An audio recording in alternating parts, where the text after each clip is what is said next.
이 부활절 아침에 우리에게 주시는 하나님의 말씀은 고린도전서 15장 16절에서 22절까지의 말씀입니다.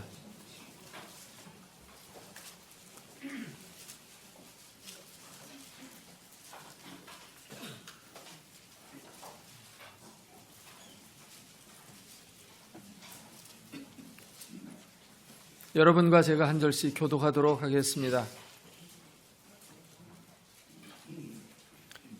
만일 죽은 자가 다시 살아나는 일이 없으면 그리스도도 다시 살아나신 일이 없었을 터이요, 그리스도께서 다시 살아나신 일이 없으면 너희의 믿음도 헛되고 너희가 여전히 죄 가운데 있을 것이요, 또한 그리스도 안에서 잠자는 자도 망하였으리니 만일 그리스도 안에서 우리가 바라는 것이 다만 이 세상의 삶뿐이면 모든 사람 가운데 우리가 더욱 불쌍한 자이리라. 그러나 이제 그리스도께서 죽은 자 가운데서 다시 살아나사 잠자는 자들의 첫 열매가 되셨도다. 사망이 한 사람으로 말미암았으니 죽은 자의 부활도 한 사람으로 말미암는도다.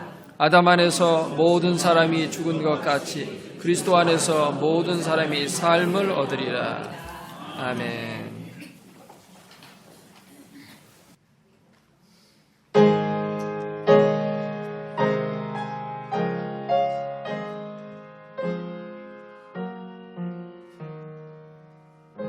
부활절은 왕에 관한 스토리입니다. 그렇지만 이 왕은 다른 여러 왕처럼 보이거나 행동하지 않았습니다. 대부분 왕들은 백성들과는 차이를 두려고 값비싸고도 호사스러운 궁정 예복을 입습니다.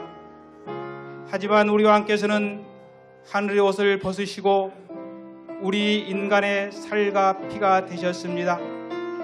또한 가난한 자들의 소박한 옷을 입으시어 그들의 저지를 헤아리셨습니다. 왕궁도 왕자도 부도 세상 권력도 그에겐 없었습니다. 하지만 사람들은 그의 위대함과 선함을 보았고 그를 사랑했고 그를 기쁘게 찬양했고 그들의 왕으로 모시려 했습니다.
부활절은 희생에 관한 스토리입니다.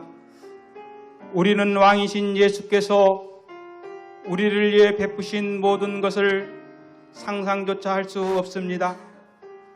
우리는 그가 내려놓으신 것들, 즉 빛의 세계, 완전한 기쁨, 절대적 평안, 풍요하고도 모든 것을 뿜는 사랑, 이것들의 아름다움을 채 보지 못하였습니다. 물론 그가 겪으신 고난도 경험할 수 없을 것입니다. 잠시 멈추어 그분을 물끄러미 바라봅시다. 피에 젖고 으스러진 그의 몸을 봅시다. 고통과 학대로 일그러진 그의 얼굴을 바라봅시다. 여러분과 함께 무슨 말을 하시겠습니까?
부활절은 신비에 관한 스토리입니다.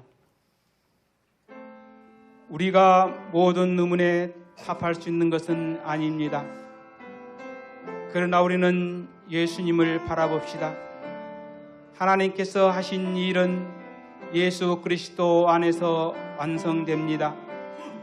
그분 안에서 하나님의 모든 약속은 성취됩니다. 그분 안에서 우리는 하나님의 지혜, 거룩함, 사랑 누립니다.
따뜻한 봄이 되었습니다.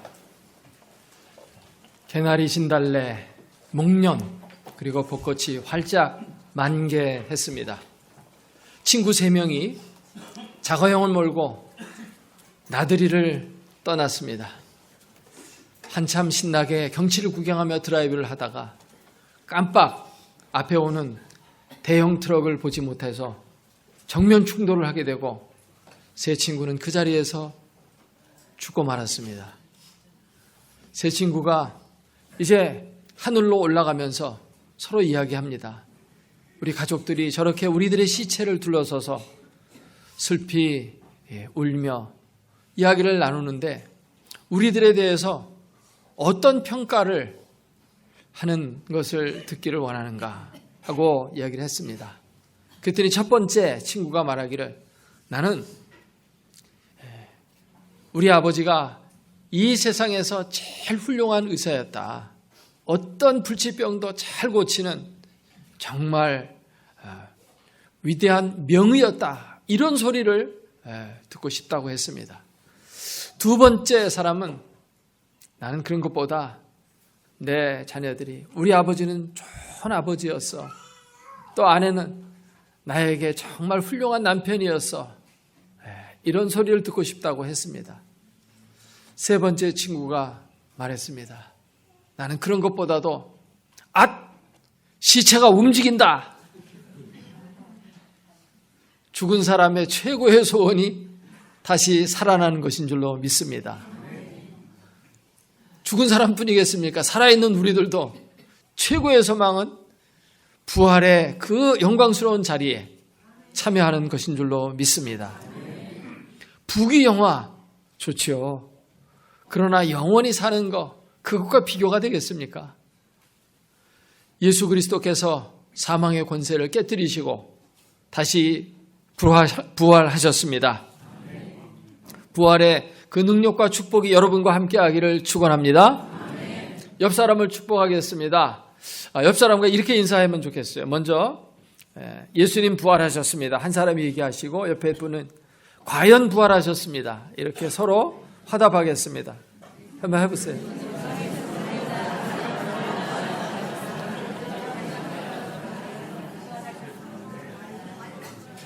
자, 이제는 축복합니다. 부활의 축복과 능력이 우리 집사님, 성도님, 우리 장로님, 권사님에게 임하기를 축복합니다 하고 서로 얘기하겠습니다.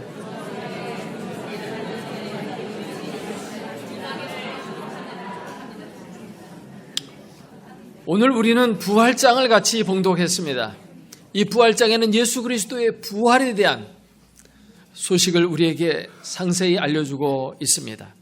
특별히 오늘 읽은 말씀은 예수님의 부활이 없다면 어떻게 되겠는가? 부활이라는 것이 있어야지만 우리의 믿음도 또 우리의 모든 살아가는 신앙의 삶이 다 의미가 있는데 부활이 없다면 그것은 많은 문제를 야기한다는 이야기를 하면서 그러므로 부활이 없는 게 아니라 부활이 있다 이렇게 반증하고 있습니다. 부활이 그냥 있다는 얘기와 부활이 없다면 이렇게 가정해서 한번 생각해 봄으로 말미암아서 더 확실하게 예수 그리스도의 부활을 우리에게 말씀해 주고 있습니다.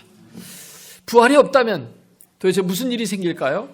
오늘 16절 말씀을 보게 되면 같이 한번 다시 읽어보겠습니다. 만일 죽은 자가 다시 살아나는 일이 없으면 그리스도도 다시 살아나신 일이 없었을 터이요. 아멘. 부활이라는 게 없다면 예수님도 부활하지 않았을 것이다 이거죠. 그 예수님 부활하신 거 보니까 부활이라는 것이 있다는 얘기입니다.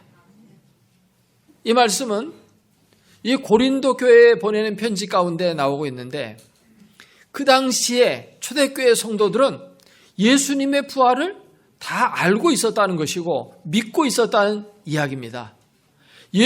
부활이 없다면 예수님 부활하지 않았을 터인데 부활한 거 봐라. 그럼 부활이 있다는 얘기가 아니냐. 그 얘기입니다. 앞부분에 보면 이 부활장 앞부분에서 부활을 목격한 사람들이 다 살아있어요. 12제자가 살아있고요. 또 막달라 마리아를 비롯한 그 부활을 목격한 여인들도 살아있고 또 500명이 예수님의 부활을 일시에 목격했거든요. 근데 그 중에서 많은 사람이 살아있어요. 6절을 한번 읽어보겠습니다. 앞에 6절 같이 읽습니다. 그 후에 500여 형제에게 일시에 보이셨나니 그 중에 지금까지 대다수는 살아있고 어떤 사람은 잠들었으며. 물론 이제 이 성경이 기록될 때까지는 어느 정도 시간이 흘렀기 때문에 그동안에 또 죽은 사람도 있어요. 목격자 중에서. 그런데 대다수는 다 살아있다는 것입니다. 근데 문제는 뭐냐면 예수님이 부활한 건 확실한데 과연 우리도 부활할 거냐? 이게 문제예요. 여러분 예수님 부활하심을 믿습니까? 근데 그것만 가지고 안 돼요. 예수님 부활한 건 다 알고 있고 경험하고 눈으로 목격하고 예수님 부활한 그 자리에서 예수님 손바닥도 만져보고 옆구리에 손가락 찔러가지고 창자국도 확인했습니다. 다 했는데 예수님 부활한 게 확실해요. 근데 과연 예수님은 부활했지만 나도 부활할 거냐? 이게 문제예요. 12절 말씀을 보면 그리스도께서 죽은 자 가운데 다시 살아나셨다 전파되었거늘 너희 중에 어떤 사람들은 어찌하여 죽은 자 가운데서 부활이 없다 하느냐. 부활이 없다고 이렇게 얘기를 하는 거예요. 우리는 부활 못한다. 예수님은 부활하면 예수님은 특별한 케이스고 우리는 부활 못한다. 이렇게 얘기해요. 그러나 우리의 부활이 없다면 예수님이 부활하지 않았을 거다 이 말입니다. 할렐루야. 그러므로 예수님은 부활의 첫 열매고 우리는 나중 열매가 된다는 것입니다. 첫 열매로 끝나지 않고 나중 열매가 이제 등장하게 되는 것을 염두에 두는 표현입니다. 그래서 여기 20절 말씀을 보면은 그러나 이제 그리스도께서 죽은 자들 가운데서 다시 살아나사 잠자는 자들의 뭐가 되셨습니까? 첫 열매가 되셨다. 23절에도 보니까 그러나 각각 자기 차례대로 되리니 먼저는 무슨 열매인 그리스도요? 첫 열매인. 첫 열매. 첫 열매라고 하는 것은 뭐냐면 하나님 앞에 초실절날 처음 익은 곡식을 하나님 앞에 드릴 때 그것을 첫 열매라고 했어요. 이스라엘의 절기를 보면 아비벌 14일 날은 6월절입니다. 이스라엘 백성들이 애굽에서 나올 때 구원받은 거죠. 어린 양을 잡아서 그 피를 문설주에 바름으로 말미암아 그들의 집은 죽음의 사자가 넘어감으로 죽지 않고 건짐을 받게 되죠. 이게 6월절입니다. 그리고 나서 15일부터 일주일 동안은 무교절의 절기예요. 그래서 무교병을 먹습니다. 누룩을 넣지 않은 떡을 먹으면서 절기를 지키는 거예요. 그리고 초실절은 언제냐면 초실절은 이 무교절 기간 가운데 안식일 다음 날이 초실절입니다.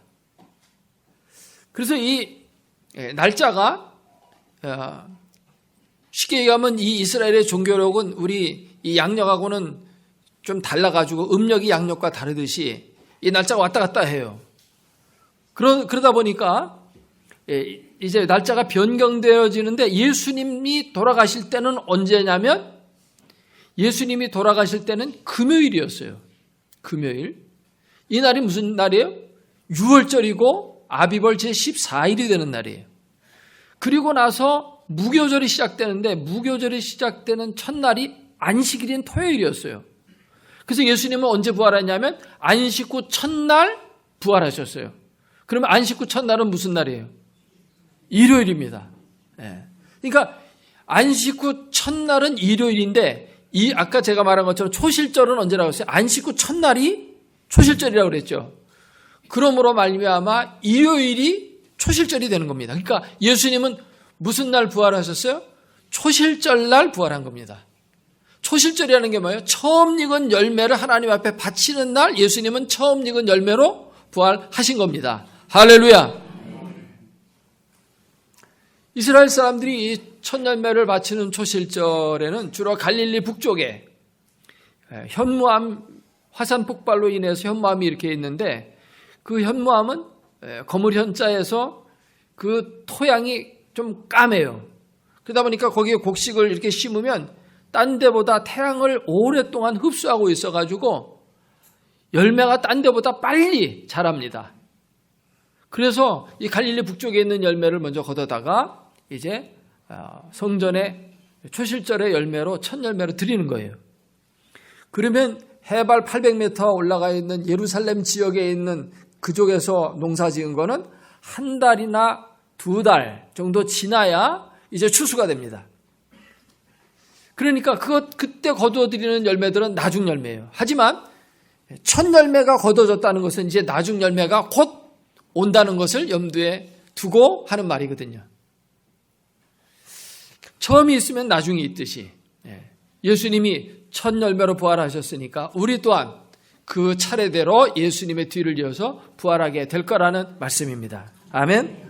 죽은 자가 다시 살아나는 부활이 없다면 예수님 부활하지 않을 거라는 겁니다. 예수님이 첫 열매로 부활했다면 너희도 부활할 거다라고 이렇게 말씀하고 있습니다.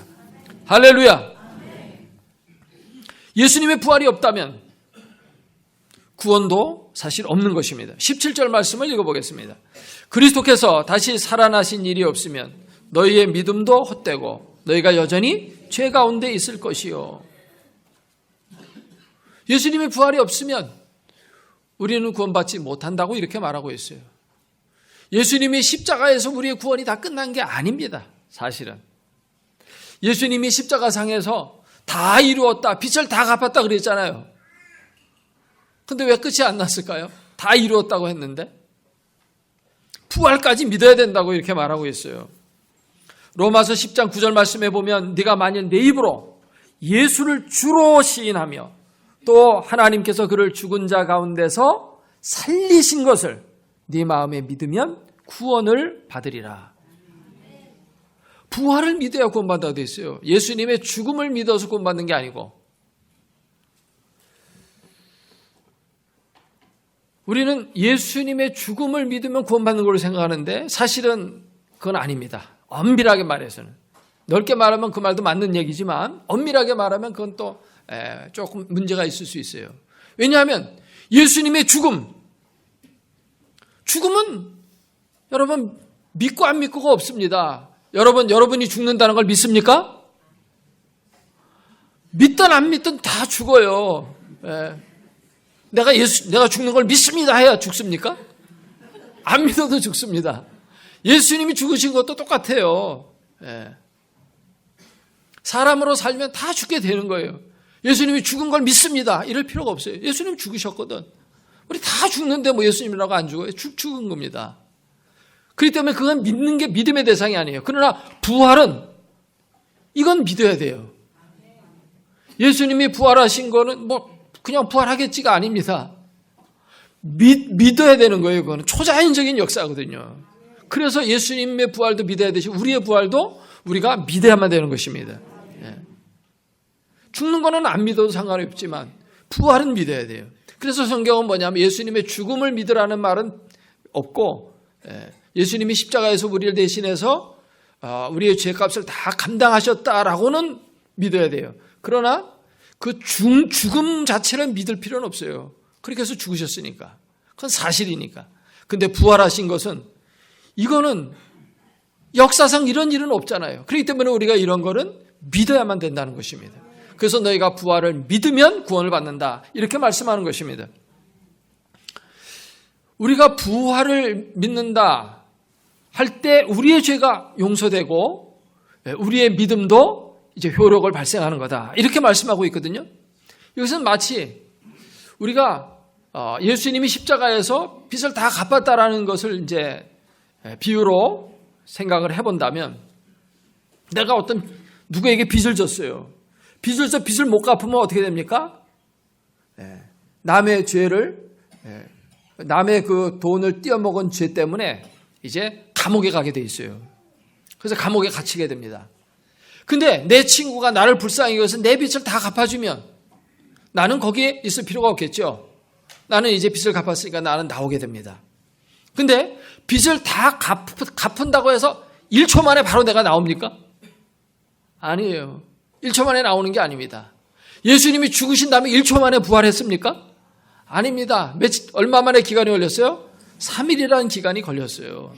우리가 빚을 친구가 갚아줘도 빚을 다 갚았기 때문에 이제 나는 감옥에 있을 필요가 없죠. 그러나 감옥에 있어야 돼요. 왜냐하면 빚을 갚았다는 것이 보고가 법원에 올라가야 됩니다. 그러면 판사가 그걸 읽어보고 정말 빚 갚았냐고 확인을 하고 빚 갚았다고 그러면 이제 빚을 갚았으니까 나와도 된다고 판사가 판결해야 되고 그러면 그 판결문이 다시 경찰서로 가야 되고 경찰서에 가서 그것이 결재가 떨어지면 그 다음에 그 사람에게 전달이 돼서 그 다음에 나오는 것입니다. 그렇기 때문에 시간이 걸리는 거예요. 할렐루야? 네. 바로 그냥 빚 갚았다고 다 끝난 게 아니에요. 진짜 끝나는 거면 내가 나가야 끝나는 것입니다. 내가 석방되는 게 문제지 빚 다 갚아도 석방 못 되는 경우도 있어요. 그렇죠? 무슨 판사가 판결을 잘못한다든지 무슨 중간에 무슨 문제가 생긴다든지 그럼 못 나갑니다. 진짜 중요한 건 뭐냐면 내가 감옥에서 나가는 게 중요한 거지 빚 갚는 거 그것이 이제 중요하지만 실제적으로 내가 나감으로 그게 내게 되는 것입니다. 할렐루야. 예수님의 십자가의 구원 다 갚았지만 내가 부활의 영광에 참여해야만 그게 진짜 나의 것이 되는 것이고 내가 구원을 받는 것입니다. 그렇기 때문에 예수님이 십자가에 달려 돌아가심으로 이제 빚은 다 갚았고 예수님이 이제 부활하심으로 나도 이제 부활의 자리에 부활의 소망 가운데 그 은혜 가운데 들어가게 되는 것입니다. 그렇기 때문에 부활까지를 믿어야 돼요. 예수님의 십자가도 믿어야 되겠지만 예수님의 부활까지 믿어야만 구원이 온전히 완성이 되는 겁니다. 그런데 죽는다는 거는 그렇게 크게 믿을 필요가 없어요. 죽는 거는 다 죽기 때문에. 그러나 부활을 믿으면 쉽게 내가 석방이 되었다. 석방이 됐다는 얘기는 뭡니까? 내 빚이 친구가 갚아줄 것이 그게 맞구나. 그걸 알게 되는 거예요. 그렇죠? 내가 감옥에서 출소하면서 빚을 갚아줬기 때문에 나왔구나. 알듯이 예수님이 부활한 거 보니까 예수님의 십자가가 내 죄를 용서한 것이 맞구나 하는 것을 알게 되는 것입니다. 그렇기 때문에 예수님의 부활을 믿으면 예수님의 십자가는 저절로 믿게 되는 거예요. 아멘. 할렐루야. 그래서 너희가 예수님의 부활 그게 없다면 우리 믿음 헛거다. 여전히 죄 가운데 있는 것이다. 이렇게 말하고 있는 거예요. 그러니까 죄의 문제는 십자가에서 해결됐지만 죄의 형벌까지 끝나야 돼요. 예수님이 죽으심으로 무덤에 있을 기간 동안은 아직까지 형벌이 안 끝나는 거예요. 감옥에 갇혀 있는 것과 똑같아. 부활하는 것은 마치 감옥에서 나오는 것과 똑같아. 이제 형벌이 끝난 겁니다. 죄의 문제뿐만 아니라 죄의 책까지 해결되어야 온전히 죄가 다 해결된 것인 줄로 믿습니다. 그래서 우리는 부활을 믿어야 하는 것입니다. 그리고 또한 부활이 없다면 어떻게 됐어요? 18절 말씀을 읽어보도록 하겠습니다. 또한 그리스도 안에서 잠자는 자도 망하였으리니. 잠을 잔다라는 표현은 죽었다는 얘기입니다. 성경에서 그리스도인들은 죽을 때 죽었다고 하지 않고 잠을 잔다고 표현해요. 왜 잠을 잔다고 표현할까요? 잠을 자는 건 다시 깨어 일어날 거를 염두에 두고 하는 말이기 때문에 그 말을 쓰는 것입니다. 그런데 잠을 자는 사람이 깨어나지 않고 계속 잔다. 그럼 어떻게 될까요? 어떤 사람이 잠을 잡니다. 잠을 잤는데 하루, 이틀, 3일, 4일, 한 달, 2달, 1년이 돼도 계속 자고 있어. 10년이 지났는데도 계속 자. 어떻게 됩니까? 그건 망한 겁니다. 그건 죽은 겁니다. 예수 그리스도께서 부활하셨기 때문에 우리도 부활한다는 것을 믿고 죽었는데 부활이 없다면 망하는 겁니다. 할렐루야. 그렇기 때문에 우리는 예수 부활이라는 것을 믿어야 된다는 것입니다. 부활을 믿지 않으면 망하는 거예요. 여러분 저녁에 잠을 잘 때 아침에 일어날 것을 확신하고 잠자리에 들지요. 내가 오늘 밤 자면 영원히 나는 그냥 계속 잘 거야. 이렇게 생각하는 사람 없잖아요. 그것처럼 정말 여러분이 죽으면 다시 살아날 것을 확실히 믿고 부활에 대한 소망 가운데 사는 여러분 되시기를 주의 이름으로 축원합니다. 그 다음에 여기 부활이 없다면 어떻게 됩니까? 19절에 19절에 보니까 가치 있는 인생이 불가능하다고 말하고 있어요. 19절을 같이 읽습니다. 만일 그리스도 안에서 우리가 바라는 것이 다만 이 세상의 삶뿐이면 모든 사람 가운데 우리가 더욱 불쌍한 자이리라. 사실 이 세상은 삶 자체가 불쌍한 거예요. 그래서 불교에서는 뭐라고 그래요? 이 세상의 삶을 고해라고 그래요. 고해바다. 이 세상은 고난의 연속이요. 태어날 때부터 태어나면 부모가 맨날 공부하기 싫은데 공부하라 그러지. 얼마나 힘듭니까 애들이. 커가면서 또 연애하는데 나는 그를 좋아하는데 그 사람은 날 또 싫어한다고 도망가지. 얼마나 마음이 괴롭습니까? 결혼해서 잘 사는 줄 알았더니 보니까 바람 펴가지고 또 속썩이지. 자식 낳아가지고 키워보니까 자식이 또 말 안 듣지. 사업하다 사업 망하지. 복잡한 게 한둘이 아니에요. 북한에서는 막 핵무기로 서울을 불바다로 만들어 버리겠다 그러지. 아이고 이게 보통 골치 아픈 일이 아니에요. 이 세상 살아가는 게 행복한 게 별로 없어요. 그래서 부활이 없다면 이 세상의 삶은 그렇게 행복하지가 않아. 그래서 철학자들 가운데 어떤 사람은 이 세상에 그러므로 태어나지 않는 게 제일 행복한 거다. 그렇게 말해요. 태어났으면 목메달을 끈을 갖고 있는 게 두 번째로 행복한 거다. 그렇게 말해요. 또 어떤 사람은 이 세상 어차피 다 내일이면 죽을 테니 먹고 마시고 즐기자 하면서 허랑방탕하게 살기도 하고, 하나님이 인생을 이렇게 만들지 않았습니다. 하나님이 본래 사람을 창조하시고 세상을 만드실 때 이렇게 살라고 만드신 게 아닙니다. 아멘? 어떻게 창조했어요? 에덴 동산 보세요. 죽음도 없습니다. 아픔도 없습니다. 뱀이 와도 물지도 않습니다. 상함도 없고 해함도 없고 죽음도 없고 행복하게 살도록 그렇게 하나님 만드셨어요. 근데 왜 이 세상에 이렇게 고난이 많아요? 죄 때문입니다. 하나님께서 끊어졌기 때문에, 하나님께서 떨어졌기 때문에 이런 것들이 오는 것입니다. 그렇기 때문에 하나님과 다시 관계가 회복되어지는 게 구원이에요. 그 하나님과의 관계를 회복시키는데 제일 문제가 되는 게 뭐예요? 붙지 못하게 만드는 게 뭐예요? 그게 죄입니다. 어떤 물건이 이렇게 부러지면요, 그 가운데를 이렇게 때가 있으면 이걸 때바로 잘 닦아가지고 본드로 딱 붙여야 돼요. 거기 때가 있으면 이게 잘 안 붙어요.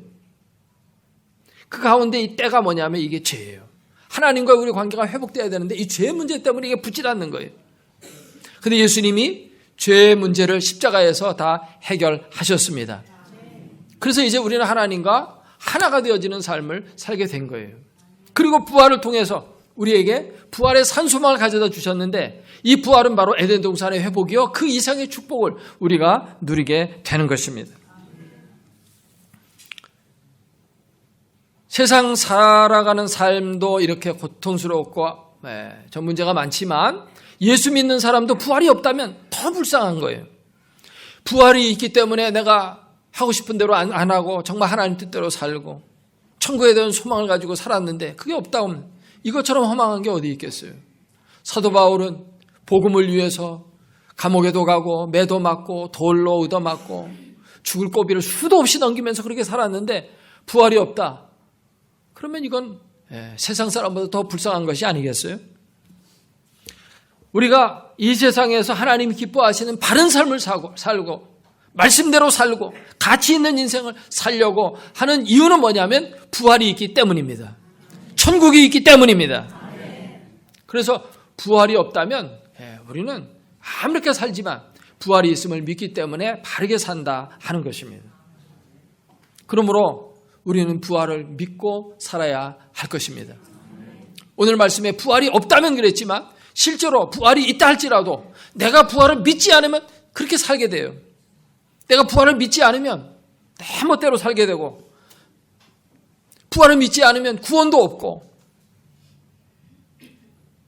죽을 때도 평안함이 없죠. 주 안에서 잠을 잘 때도 평안함이 없어요.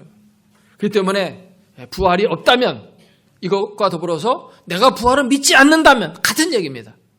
여러분은 예수 그리스도의 부활을 믿으십니까? 잘하셨습니다. 그런데 그것만이 아니라 그 부활이 나와 관계가 있다, 이것까지 믿어야 돼요. 예수님이 부활하셨기 때문에 나도 부활한다. 내가 예수님 부활하셨기 때문에 내가 부활하기 때문에 내가 죽음도 두렵지 않다. 세상의 고난도 두렵지 않다. 내 앞에 더 좋은 것이 펼쳐진다. 어려움이 있어도 내가 죽음도 이기신 주님과 더불어서 내가 그것들을 이겨낼 수 있다 하는 이러한 확신 가운데 우리가 살아가야, 이게 진짜 온전한 부활 신앙이에요. 예수님의 부활만 믿으면 반쪽 신앙이에요. 예수님의 부활이 나의 부활이다라고까지 믿어야 이게 100% 온전한 부활 신앙인 줄로 믿습니다. 이런 부활 신앙이 여러분들에게 있어서 여러분 삶에 기쁨이 넘쳐나고 삶에 더욱더 활력이 있고 하나님 기뻐하시는 아름다운 삶이 넘쳐나는 그런 삶을 사시기를 주의 이름으로 축복합니다. 기도하겠습니다. 오늘 주신 말씀 생각하며 통성으로 같이 기도합니다.